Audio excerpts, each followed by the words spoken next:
வணக்கம். நமது டிவியின் மதிய நேர பிரதான செய்திகளோடு இணைந்திருக்கின்றோம். செய்திகளோடு இணைந்து கொள்ளும் நான் ஷலோமி நாகேந்திரன். விரிவான செய்திகளை பார்ப்பதற்கு முன்னர் முதலில் தலைப்புச் செய்திகள்.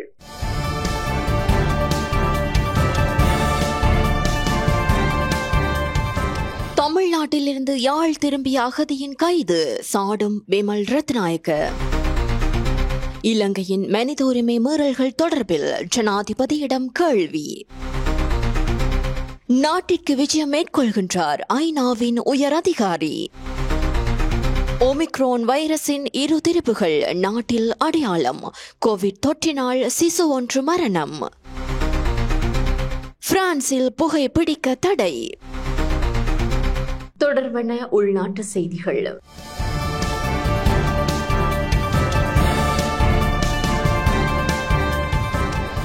இந்தியாவிலிருந்து நாடு திரும்பிய அகதியின் கைது சட்டத்திற்கமையவே முன்னெடுக்கப்பட்டதாக அமைச்சர் பிமல் ரத்நாயக்க தெரிவிக்கின்றார். சட்டப்பூர்வமற்ற வழிகளூடாக நாட்டை விட்டு வெளியேறியவர்களை கைது செய்ய பயன்படுத்தப்படும் சட்டத்தின் கீழ்தான் தமிழ்நாடு அகதி முகாமிலிருந்து தாயகம் திரும்பியவர் கைது செய்யப்பட்டுள்ளதாக அமைச்சர் பிமல் ரத்நாயக்க தெரிவித்துள்ளார்.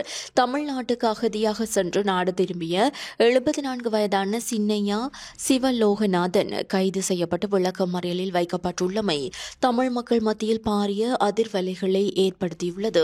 இந்த நிலையில் குறித்த கைது தொடர்பில் தனது சமூக ஊடக பதிவில் கருத்து வெளியிடுகையில் அமைச்சர் பிமல் ரத்நாயக்க இவ்வாறு குறிப்பிட்டுள்ளார்.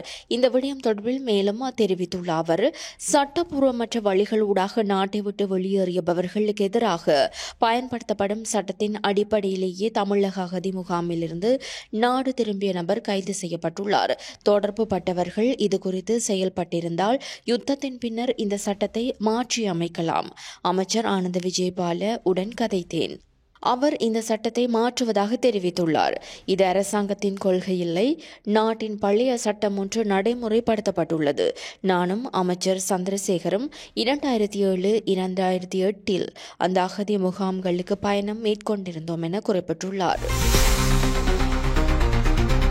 UN சான்றிதழை பெற்ற அகதிகள் எந்த சந்தர்ப்பத்திலும் சொந்த நாட்டிற்கு திரும்ப முடியும் என MA சுமந்திரன் தெரிவிக்கின்றார். அகதிகளுக்கான ஐக்கிய நாடுகள் உயர்ஸ்தானிகருடைய சான்றிதழை பெற்றவர்கள் எந்த சந்தர்ப்பத்திலும் தங்களது சொந்த நாட்டுக்கு திரும்ப முடியும் என இலங்கை தமிழரசு கட்சியின் பொதுச் செயலாளர் ஜனாதிபதி சட்டத்தரணி MA சுமந்திரன் தெரிவித்துள்ளார். இந்தியாவின் தமிழகத்தில் அகதியாக பல தசாப்தங்களாக தஞ்சம் அடைந்திருந்த ஒருவர் மீண்டும் இலங்கைக்கு திரும்பிய நிலையில் கைது செய்யப்பட்டமை தொடர்பில் ஊடகங்களுக்கு கருத்துரைத்த போதே அவர் இதனை குறிப்பிட்டுள்ளார். 75 வயதான அவர் பலாலி விமான நிலையத்தில் வைத்து கடந்த 29ஆம் தேதி கைது செய்யப்பட்டார்.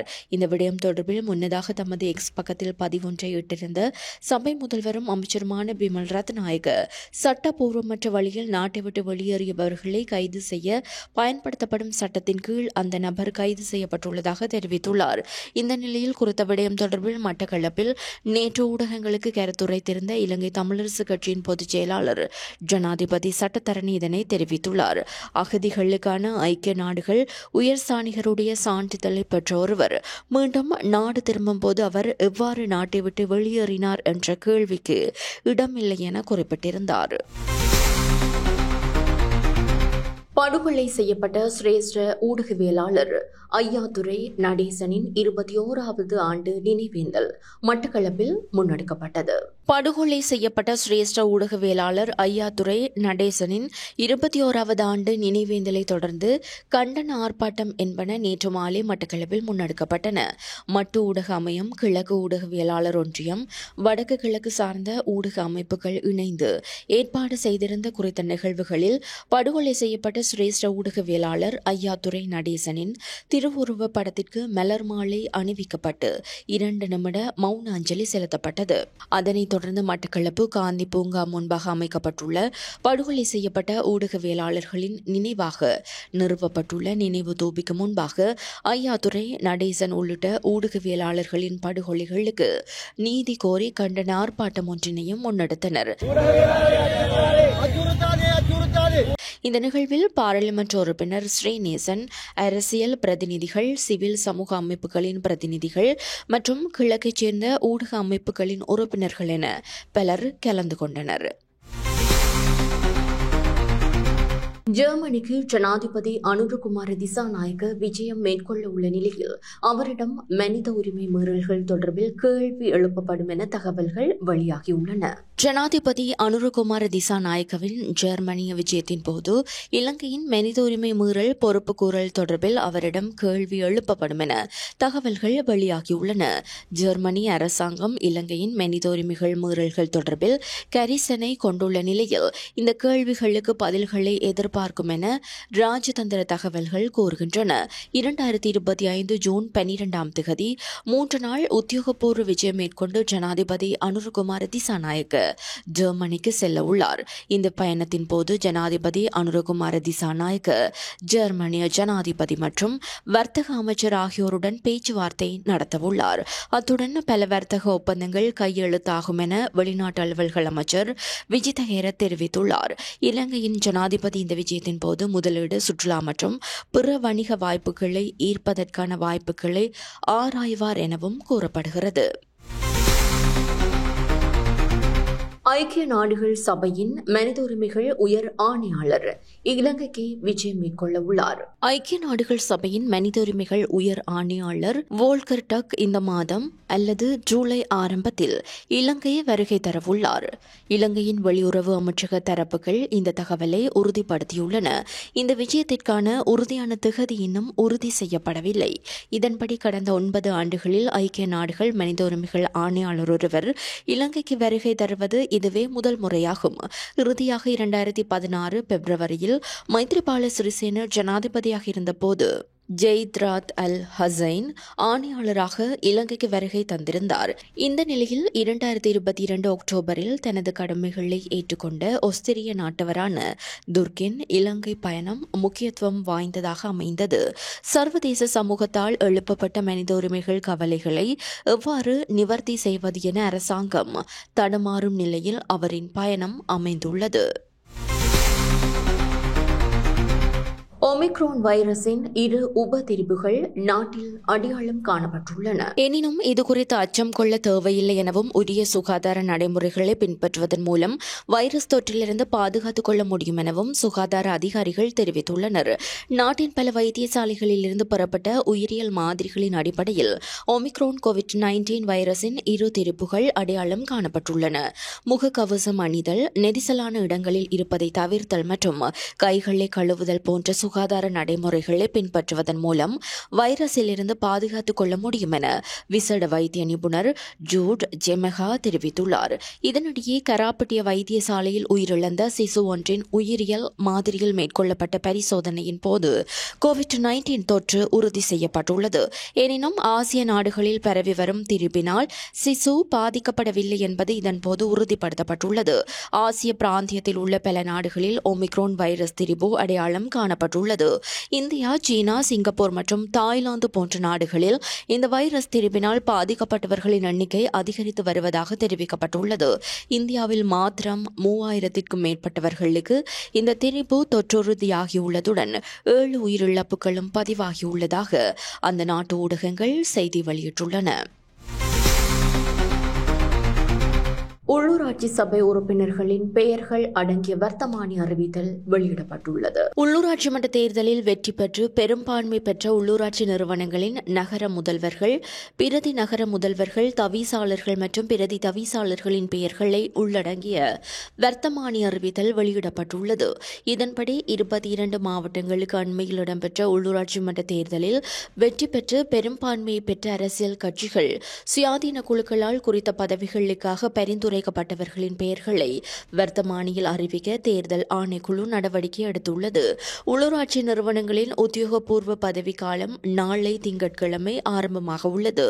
பெரும்பான்மையை பெற்ற கட்சிகள் ஆட்சி அதிகாரத்தை அமைக்க முடியும் என பொது நிர்வாகம், மாகாண சபைகள் மற்றும் உள்ளூராட்சி அமைச்சர் பேராசிரியர் சந்தன அபிரத்ன தெரிவித்துள்ளார். தேசப்பந்து தென்னகோனிடம் குறுக்கு விசாரணை நடத்த திட்டமிடப்பட்டுள்ளது. தேசப்பந்து தென்னகோனின் தவறான நடத்தை மற்றும் கடுமையான அதிகார துஷ்பிரயோகம் சம்பந்தமாக விசாரணை நடத்த திட்டமிடப்பட்டுள்ள விசாரணை குழுவினால் இந்த குறுக்கு விசாரணை மேற்கொள்ள திட்டமிடப்பட்டுள்ளது. இதன்படி எதிர்வரும் 16ஆம் தேதி முதல் தேசப்பந்து தென்னகோனிடம் குறுக்கு விசாரணை நடத்தப்படும்.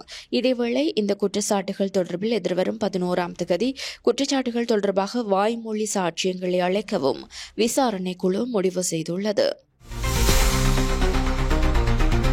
சீரற்ற வானிலை காரணமாக 10,000க்கும் மேற்பட்டவர்கள் பாதிக்கப்பட்டுள்ளனர். இலங்கையில் நிலவும் சீரற்ற வானிலை காரணமாக 14 மாவட்டங்களைச் சேர்ந்த 140 பிரதேச செயலக பிரிவுகளில் 2,757 குடும்பங்களைச் சேர்ந்த 10,270 பேர் பாதிக்கப்பட்டுள்ளதாக அனர்த்த முகாமைத்துவ மத்திய நிலையத்தின் பணிப்பாளர் பிரதீப் கொடிப்பிலி தெரிவித்துள்ளார்.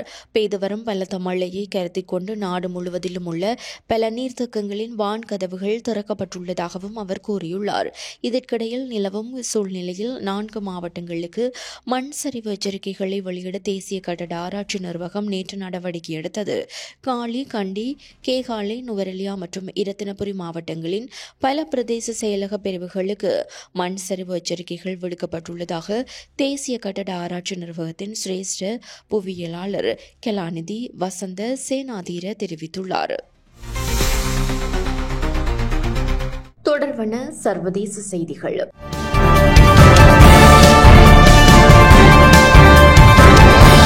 2025ஆம் ஆண்டுக்கான உலக அழகி பட்டத்தை தாய்லாந்து தன்வசப்படுத்தியுள்ளது. 2025ஆம் ஆண்டுக்கான உலக அழகி பட்டத்தை தாய்லாந்து நாட்டைச் சேர்ந்த ஓபல் சுசதா ஸ்வாங்ஸ்ரீ வென்றுள்ளார். 72வது உலக அழகி போட்டி இந்தியாவின் தெலுங்கானா மாநிலம் ஹைதராபாத்தில் உள்ள ஹைடெக் சம்மேளன மத்திய நிலையத்தில் நடைபெற்றது. இந்த ஆண்டு 108 போட்டியாளர்கள் உலக அழகி போட்டியில் பங்கேற்றதுடன் அவர்கள் 4 கண்டங்களாக பிரிக்கப்பட்டு ஒவ்வொரு கண்டத்திலுமிருந்து 10 போட்டியாளர்கள் இறுதிப் போட்டிக்கு தேர்ந்தெடுக்கப்பட்டனர். இதில் இலங்கை சார்பாக போட்டியிட்ட அனுதி குணசேகர இறுதி 40 இடங்களுக்குள் நுழையும் வாய்ப்பை இழந்திருந்தார். அதன்படி இலங்கையின் உலக அழகி எதிர்பார்ப்பு தகர்க்கப்பட்டுள்ளது. 72வது உலக அழகி போட்டியில் அண்மையில் நடைபெற்ற போட்டிகளில் அனுதி குணசேகர சிறப்பான செயல்திறனை காட்ட முடிந்ததுடன் அவர் நேரடியாகவும் மற்றும் மல்டிமீடியா பிரிவுகளிலும் இறுதி சுற்றுகளுக்கு தகுதி பெற முடிந்தது. நாட்டின் வரலாற்றில் முதல் முறையாக அந்த பிரிவுகளில் இறுதிப் போட்டிக்கு தகுதி பெற்ற முதல் இலங்கை போட்டியாளர் என்ற பெருமையையும் அனுதி குணசேகர பெற்றுள்ளார். பிரான்சில் பாடசாலைகள் பூங்காக்களுக்கு அருகில் புகைப்பிடிப்பதற்கு தடை விதிக்கப்பட்டுள்ளது. ஐரோப்பிய நாடான பிரான்சில் புகைப்பிடிப்பதால் ஒரு நாளில் சராசரியாக 200 பேர் இறப்பதாக ஆய்வுகள் கூறுகின்றன. இது புகைப்பிடிப்பவர்கள் மட்டுமன்றி அதனை சுவாசிப்பவர்களுக்கும் தீங்கு விளைவிப்பதாக கண்டறியப்பட்டுள்ளது. குறிப்பாக குழந்தைகளிடம் அதிகம் பாதிப்பை ஏற்படுத்துகிறது. எனவே குழந்தைகளை பாதுகாக்கும் நோக்கில் பாடசாலைகள் மற்றும் மக்கள் அதிகம் கூடும் கடற்கரை பூங்காக்கள் அருகே புகைப்பிடிப்பதை தடை விதிக்க அரசாங்கம் முடிவு செய்துள்ளது. ஜூலை 1ஆம் தேதி முதல் இந்த தடை அமலுக்கு வரும் என சுகாதார அமைச்சர் கேத்ரின் வவுண்ட்ரின் தெரிவித்துள்ளார். அதே சமயம் சிகரெட்டுகளுக்கு இதில் விலக்கு அளிக்கப்பட்டிருப்பது குறிப்பிடத்தக்கது. தொடர்வது விளையாட்டுச் செய்தி.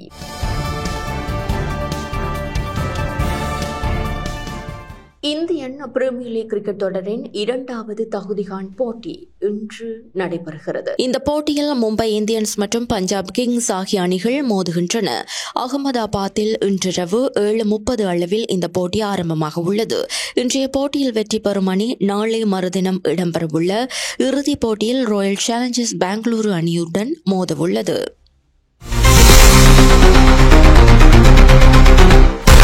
இத்துடன் நமது டிவியின் மதிய நேர பிரதான செய்திகள் நிறைவு பெறுகின்றன. எமது அடுத்த பிரதான செய்திகளை இரவு எதிர்பாருங்கள். மேலதிக செய்திகளை அறிந்து கொள்ள நமது LK.com எனும் எமது இணையதளத்திற்குள் பிரவேசியுங்கள். வணக்கம்.